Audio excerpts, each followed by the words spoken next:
l'accès aux soins est parfois une question financière, il est aussi un enjeu géographique. On parle depuis plusieurs années des déserts médicaux, mais on mesure rarement ce que cela signifie concrètement. Voici à quoi ressemble un monde sans médecins, ou presque, dans le Loiret. Reportage Raphaël Chapira, Stéphane Guy.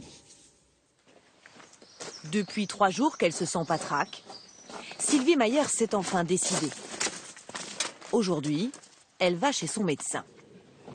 Si elle a tant hésité, c'est parce que ce n'est pas la porte à côté. Le cabinet médical qui se trouvait à 800 mètres de chez elle a fermé ses portes il y a 3 ans.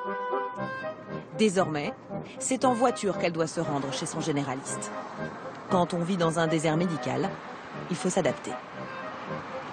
C'est un peu pénible dans le sens où quand on est malade, la route c'est pas toujours évident.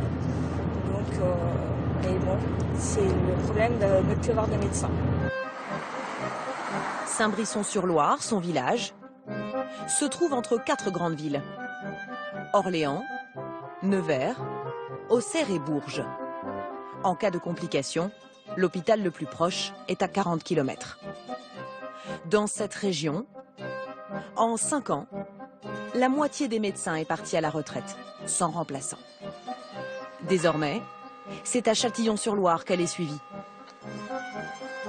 chez le docteur Veil-Picard. Ici, le temps semble s'être arrêté. La salle d'attente est toujours pleine. D'ailleurs, aujourd'hui, Sylvie Mayer devra attendre 3 quarts d'heure avant de voir son nouveau médecin. Mais qu'importe l'attente, le tout c'est d'en avoir un. Madame Maher, s'il vous plaît. Bonjour. Entrez, je vous en prie. Car Sylvie Mayer a eu de la chance d'obtenir une place chez ce généraliste. Oui, ça arrivait, je veux dire, ça a commencé vendredi. Vous en avez beaucoup des nouvelles patientes, comme madame? Ben oui, on en a pas mal.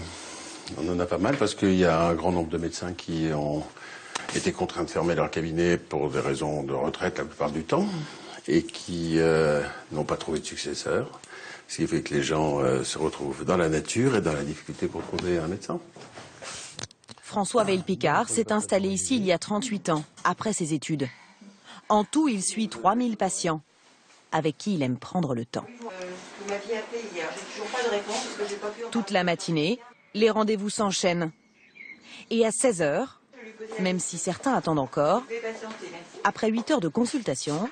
Je vais déjeuner, hein, Josette. Le docteur s'accorde une pause dans sa journée marathon.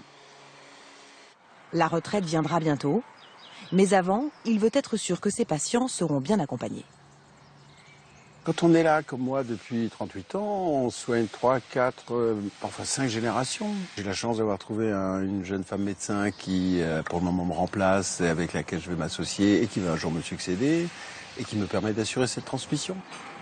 De l'autre côté du village, le docteur Champeau a eu moins de chance. À 65 ans, elle prend sa retraite, sans successeur. Là, il y avait le cabinet médical. Celle qui aujourd'hui la remplace de temps en temps ne restera pas, car son futur mari travaille à Clermont-Ferrand. Le cabinet va fermer. Je ne sais pas comment seront pris en charge les vieux patients que j'ai et qui ne peuvent plus se déplacer, qui sont à leur domicile. En moyenne, ça représente combien de visites par... 3 visites par jour. 3 visites par jour. Ouais. Je ne sais pas qui va les prendre en charge. Mais bon, moi, il faut que j'arrête. Qu'est-ce que ça va devenir tout ça là? Je vais vendre la maison. Voilà. Alors pour attirer les jeunes médecins, à Châtillon-sur-Loire, on a trouvé la solution. Elle est à quelques rues de là, la maison médicale. Encore en travaux, elle ouvrira ses portes en septembre. On est là. Ici, il y aura les 2 derniers médecins du village et de la place pour 2 nouveaux. À plusieurs, les journées seront moins longues. Les médecins pourront partager les tours de garde ainsi que les cas compliqués. Des conditions moins effrayantes pour s'installer. Le maire suit les travaux de près.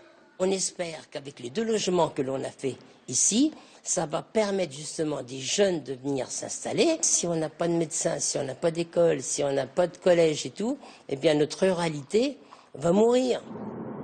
2 jeunes médecins qui devront, comme le docteur Veil-Picard, sillonner aussi la campagne pour atteindre les patients les plus âgés. Bonjour Monique. Ceux qui, comme Monique, à 95 ans, ne peuvent plus se rendre au cabinet médical. Est-ce que vous savez quand est-ce que vous avez pris rendez-vous chez l'ophtalmo? Des consultations pour vérifier que tout va bien. Oui, mais j'ai toujours vécu toute seule, donc il faut se débrouiller. Mais aussi pour rompre la solitude et l'isolement dans les campagnes.